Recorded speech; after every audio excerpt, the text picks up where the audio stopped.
Hello everybody, you're welcome back again to the Reggae Appreciation Society. The year 1980 was one heck of a year in Jamaica, both culturally and politically, as the island witnessed a huge political shift as the right-leaning JLP party won a landslide victory that made Edward Seaga the island's 5th Prime Minister. On the cultural side, roots reggae had just made a spectacular run in the 1970s and was fast becoming among the biggest genres of music in the world. But towards the end of the 70s, dancehall was coming quickly on roots reggae's heels and fast gaining ground in the streets of Kingston.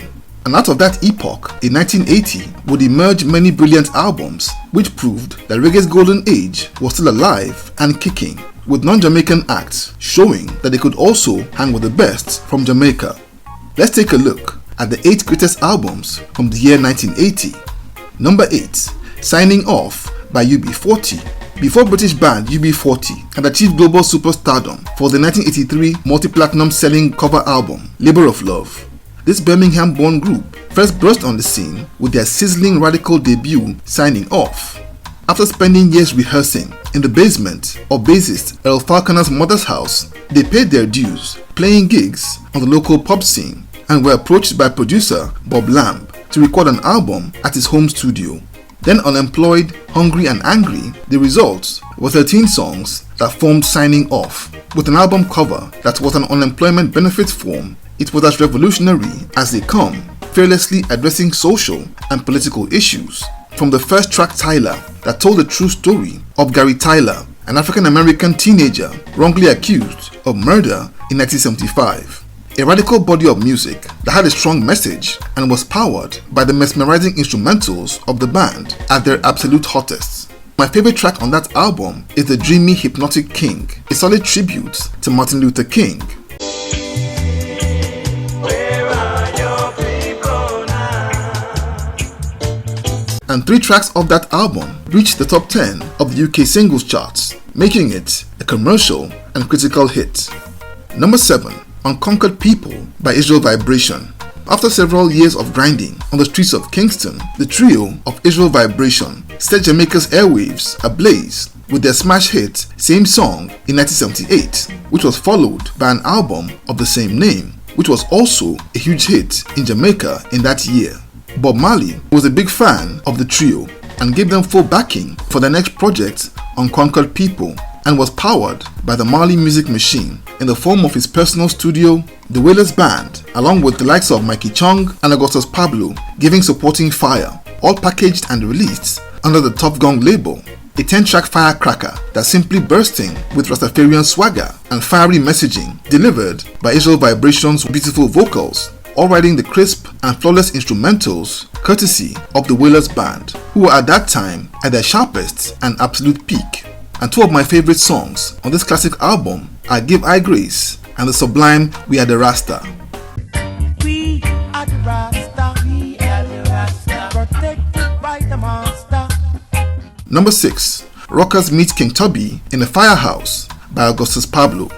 After totally dominating the 1970s as one of the most influential figures in reggae, legendary artist, producer, instrumentalist, and sound system owner Augustus Pablo will start the new decade with this 9-track masterpiece, which is among the greatest dub albums ever recorded.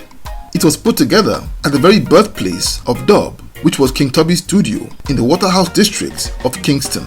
This album was a follow-up to 1976's King Tubby Meets Rockers Uptown and featured the instrumentals of the Rockers All-Stars Band that included Leroy Horsemouth Wallace on the drums and Elchina Smith on the guitar. From the album's title track down to Selassie I Dub, the entire album is dub heaven.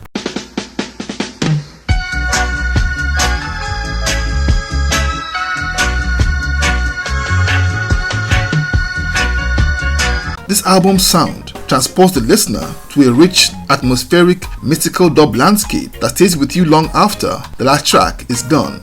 An incredible compilation that features the 2 legends of Augustus Pablo and King Tubby at their imperious bests. Number 5, Lonely Lover by Gregory Isaacs. If there's an album that I can play over and over on a long road trip, it's this superb and hyper-brilliant creation from the Rasta James Bond himself, Gregory Isaacs. Describing this release as amazing is an understatement. After Virgin Records subsidiary Frontline, failed to renew his contract after 1979's Soon Forward, he had a point to prove and would handpick and assemble the instrumentalists that would constitute and became known as legendary studio backing band The Roots Radics for his next project, which would feature 10 phenomenal songs, all driven by the heavy, throbbing, trademark Roots Radic sound, and showcased Gregory's yearning vocals, which were dripping with emotion on cuts like Poor Natty and my favorite, Tune In. Tune in your message string, 'cause I like it like that. This incredible album, which was released on Gregory's African music label, is considered as a cornerstone and seminal release in the subgenre of lovers rock. Number 4. Bass Culture by Linton Kwesi Johnson. After single-handedly inventing, pioneering and popularizing the subgenre of dub poetry and putting out groundbreaking albums like Dread Beat and Blood and Forces of Victory in the 70s, LK Johnson unleashed bass culture at the start of the new decade under Island Records. It's among one of the landmark dub poetry releases that featured Johnson's ominous voice, reciting politically charged spoken word verses over the solid driving rhythms put together by producer Dennis Bovell, and featured tracks like Reggae Fi Peach and the title track Bass Culture. It became a smash commercial and critical hit that was among the biggest albums of 1980. Number 3. Prisoner in the Streets by Third World. This 8-track scorcher is the only movie soundtrack on this list and was the musical score for the picture of the same name. It wasn't original material, mind you, as it came from tracks of earlier albums, but still packed a punch and was regarded as a kind of Third World greatest hits album at the time.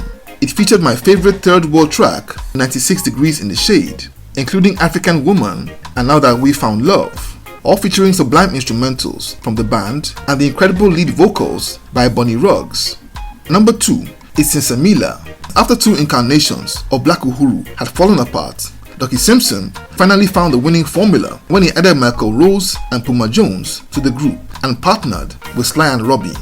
After the release of their album Showcase and a spectacular performance at the Reggae Splash in 1979, they were signed to Island Records and put out the phenomenal Sens Miller in 1980, an explosive burst of creativity and brilliance that was a perfect storm of Michael Rose's out-of-this-world wailing vocals, Ducky and Puma's immaculate harmonies, all riding the driving genius instrumentals of Sly Dunbar and Robbie Shakespeare.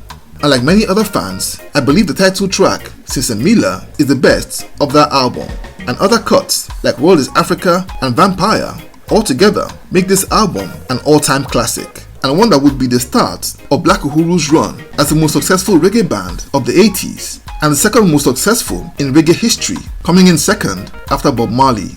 And coming in as number 1 is Uprising by Bob Marley and the Wailers. This legendary compilation was last released in the lifetime of the Top Gong, an album in which Bob Marley poured out his heart more than any other and contained some of the greatest songs ever recorded, like Could You Be Loved, Coming In From the Cold, Bad Card, Zion Train, Redemption Song. I mean, every song on this album is simply a masterpiece. The Wailers band, during the time of recording of this album, could have been likened to an extremely well-sharpened katana blade. An album that was his magnum opus by far, and without a doubt, the greatest of 1980. And that was our list of the 8 best reggae albums of 1980. Now do let me know what you think in the comment sections below. Did any album on this list not deserve to be here, or did I miss anyone? Either way, thank you for watching this video today. Please leave a like, subscribe, and until next time, God bless.